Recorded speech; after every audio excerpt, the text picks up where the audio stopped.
The opposition MDC, led by Douglas Mwonzora, claims it has scheduled meetings with the three presidents attending the forthcoming SADC Head of State Summit in Zimbabwe in August to highlight the country's lack of electoral reforms. Sambina mashoko tichiona awa Douglas Mwonzora achinoita high level meeting awa nevanhu vekuSADC noti subscribe like on the bell icon.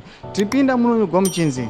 SADC is coming to Zimbabwe is a good thing as Zimbabwe assume responsibility in SADC because then Zimbabwean leaders, especially President Mnangagwa, may understand the principles of SADC, especially the principles are governing free and fair elections, Mwonzora said.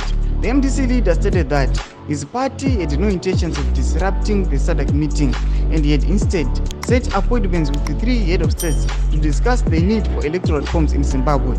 Yes, we are going to meet them. Unfortunately, I can't tell you which head of states have agreed to meet us, but we have so far about 3, Mwonzora claimed. Do mashiko atikona Mwonzora anaitira mashiko kuti aiwa ada kusangana nema head of states mamwe arimo muSADC achinombodza kuti munyika yeZimbabwe aiwa ma electoral reforms amuna. Asi at the same time tinoona kuti anozviclear staraka achiti aiwa andisida kudisrupta the upcoming SADC summit. So as an opposition opponent hatisi kuona kuti viability yake saka ari kunoripotere ari kunotaurire nhau dzokuti munyika hamuna maelectoral reforms kana asoda kuidisrupta the SADC summit yacho. Tiringoona kuti Mwonzora aiwa is just a puppet hapamborina zvaari kumboita. Tibotudzai mafungiro enyu munoti kudii pamusoro penhau iyi. Penya comment section menu musano subscribe like turn on the bell icon.